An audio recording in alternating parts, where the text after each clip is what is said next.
You eventually stayed in Oregon as a professor? Yeah, Okay. For how long? I was there from 1975.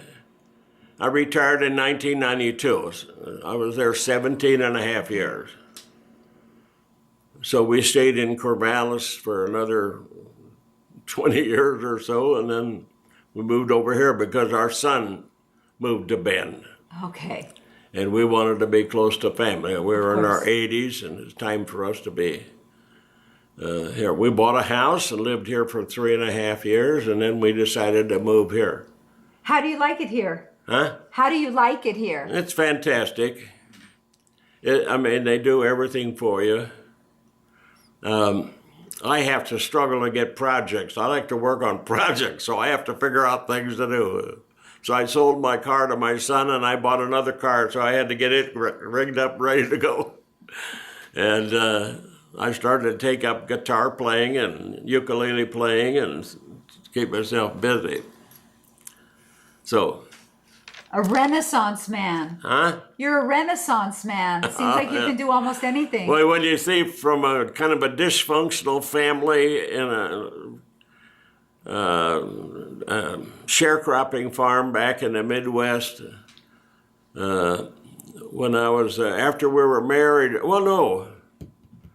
The first year I was in school, and that spring, the spring term, I got a letter from my mother that my dad had left, took all the money and the car and left.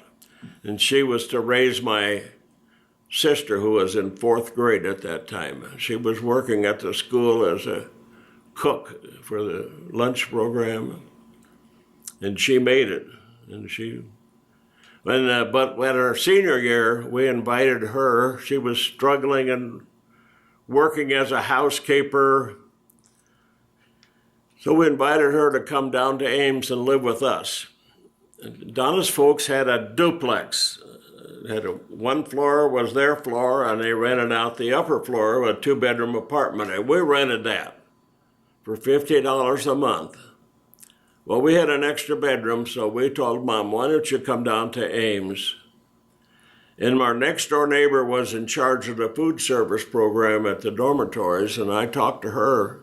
Said Mother was an experienced cook, so Mother got a job there, and they lived with us for the year, and then we left to go into service, and they rented an apartment, and my sister ended up graduating from Iowa State in food nutrition. And so she, and then Mother stayed there and worked. Kathy left, of course, their thing. And then when we moved back to Ames to start the master's degree, Mother was living by herself in an apartment, so she moved back in with them.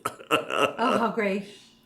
And then she stayed with us and continued working at the college. She'd get up at 5 in the morning and rush out there and bake rolls for the kids for breakfast. And she did that, and my sister called from Virginia. Her husband was a retired naval officer. Oh, he was still in the Navy at the Pentagon, and said she was pregnant. And Mother retired and headed out right away. Yeah. And she Grandchildren. So you both have one son? Huh? Do you have one son? I have 2 sons. 2 sons. One lives here? One here, and in fact, it was his birthday yesterday. They're coming for dinner here at 5 o'clock. And we have another son in Birmingham, Alabama. Okay. He has 7 kids, 5 of his own and 2 adopted.